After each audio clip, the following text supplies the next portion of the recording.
on. Hey guys, this is Christina. I'm one of the nurses here at the Lifestyle Medicine Center.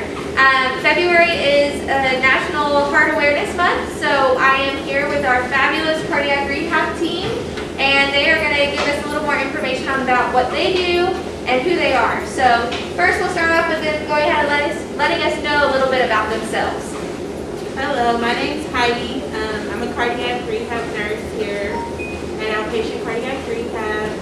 I've been here for about 5 months. Started out in CCU, was there 3 years, and now I'm here. So. Hi, I'm Sonia. I've been a nurse for 20 years, and I've been here at the cardiac rehab for 6 months. My name is Tony Moore. I'm also an RN.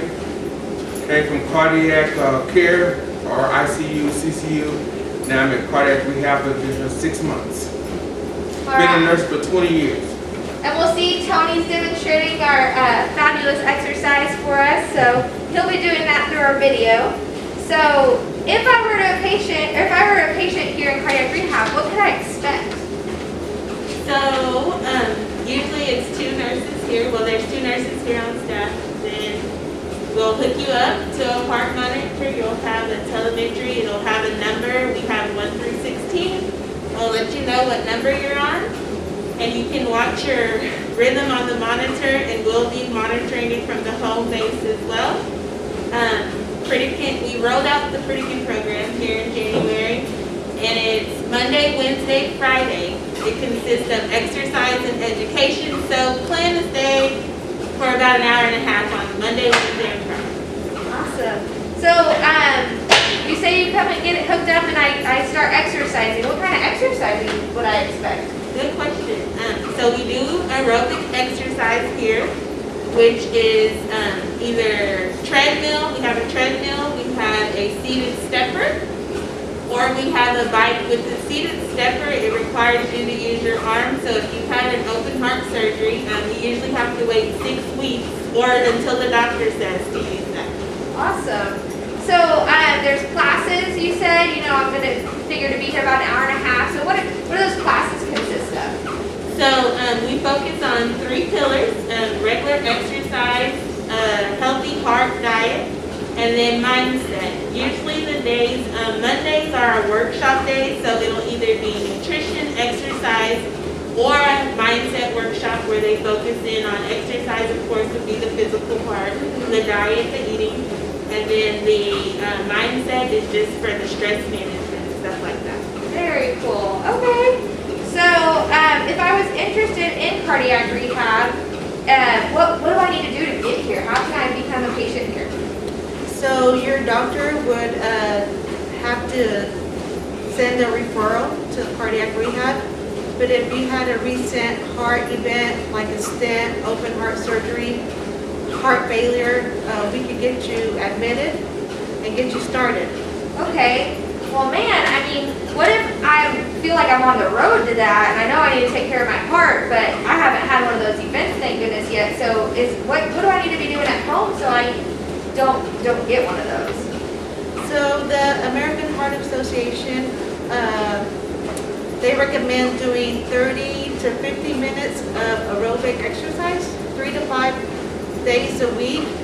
You could also do a heart-healthy diet, which is fruits and vegetables, plant-based, whole foods, and healthy food. So I heard you say 30 to 50 minutes of cardio. So why is cardio so important for my heart?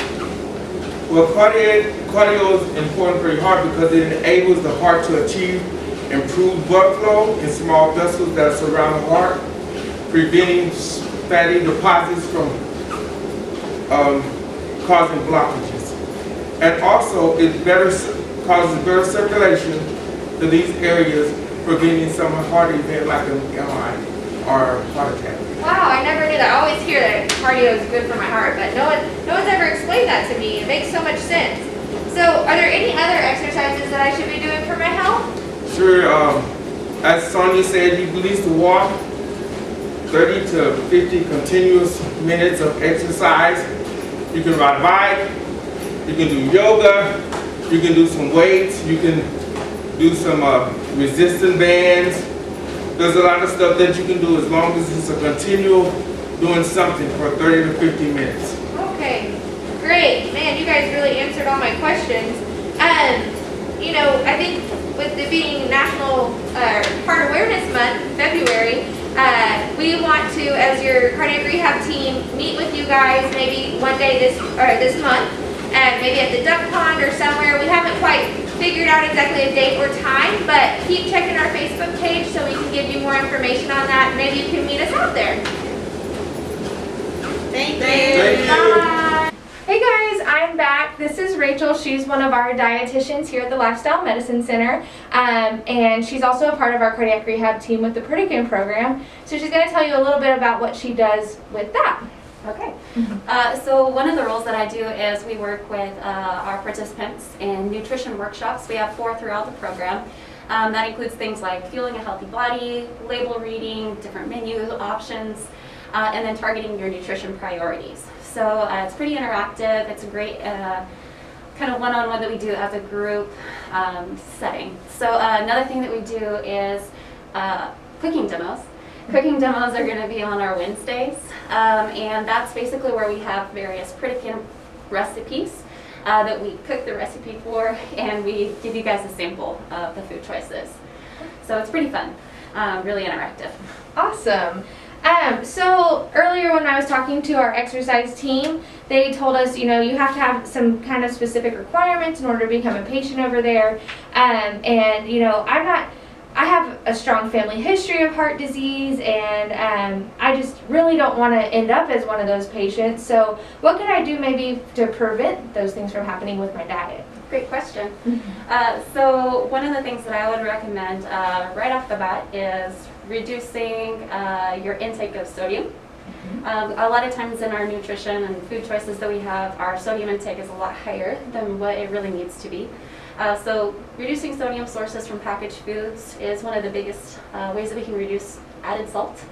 Added sugars is also another one that I would encourage as well. So anything that has added sweeteners, added sugars to a food product, that's another way that you can do it. And then any type of saturated fats, just minimizing those. We still do need some fat in our nutrition, but we want to focus on foods as grown. So I like to think of things like avocados, nuts and seeds. Those are more heart-healthy types of fats versus things like animal-based products that tend to have a lot of extra cholesterol, extra fat, extra salt, etc. Okay. Okay, so another element that I would encourage is increasing things like your whole grains. Okay, that can be things like your brown rice, your barley, your quinoa, just to kind of name a few. Making sure that you have a good variety of vegetables. So whether that's the non-starchy, things like asparagus, Brussels sprouts, eggplant, spinach, things like this. Okay. Or starchy vegetable, things like potatoes, corn, and beans. Awesome. Another thing would be for your fruit intake. Variety is key. So fruits are full of vitamins, minerals, antioxidants. As long as we're eating a variety of color, that's really what we're searching for. And then once again, those plant-based sources of protein. So beans, peas, lentils, legumes, any of those food choices. Even if you wanted to, you can include things like your tofu or tempeh, really emphasizing those plant sources of protein. Awesome. Well, thank you so much. I've learned a lot, and now I feel positive in what I can do. So. Alrighty, so we have heard from our exercise team, and then also Rachel, one of our dietitians, and now I want to share with you guys some tips on managing stress. I am also a part of our cardiac rehab team. I am the Healthy Mindset Coordinator for our Pritikin program. So we talk during some of our workshops about coping mechanisms and stress and how it affects the body. So stress is a good thing. It's a natural response that our body does in times of crisis. It's a great thing. You know, when our ancestors had to run away from the dinosaurs, it got us away. Sometimes, probably not all the time, right? But stress is a good thing in that fight or flight response. However, when it becomes chronic, it is an issue. You may notice that you aren't getting enough sleep. You're becoming irritable because you're not getting enough sleep, and then your personal relationships are being affected by that. Our immune response is taken down, and so we may be more susceptible to illnesses. And then also your blood pressure might rise. You might go to things such as alcohol or smoking, or your diet may suffer, and all those things could actually lead to heart disease. So it's very important that we talk about stress and how to manage it when we're talking about heart disease and preventing heart disease. In good old West Texas here, we have a lot of stresses. Everywhere has stress, but we have the additional stress of the oil industry. A lot of us have families involved in that, and the ups and downs cause some extra stress. The politics lately, I think, have caused some extra stress. The pandemic has caused some extra stress. And then just your everyday family stress, work stress that everybody deals with. Those things can really kind of ball up on top of you and cause a lot more damage than you realize. So let's talk a little bit about some coping mechanisms. My personal favorite is exercise. First off, it knocks two birds out with one stone. You get that exercise that our exercise team talked about, that cardio that's super important. The American Heart Association recommends that 30 to 50 minutes of cardio, and that also is that me time that it increases that dopamine, which is that good happy feeling, and then you have those good feelings, and you can deal with maybe some of those. You can kind of let that tension go that you had from the day, maybe with your work or just family stress and things like that. It's that time you can really just devote to yourself. So I really love exercise as my personal stress coping mechanism and recommendation, but there's plenty of others that you can choose from. There's some abdominal techniques. You can find plenty of those exercises on YouTube. I'm sure we have some as well on our Facebook page. And then also, prayer is a great coping mechanism, or meditation. Trying to devote some time, in the morning or sometime through your day to use that time again just to kind of really focus in on yourself and let those bad feelings go. You'll really see a difference if you can utilize one of those coping mechanisms throughout your day. So I hope that you guys have enjoyed all of our information on heart health and how to prevent it. And then also, if you're dealing with some heart disease, we'd love to help you manage it, or maybe even reverse it with our program. But I hope that you guys have a great evening.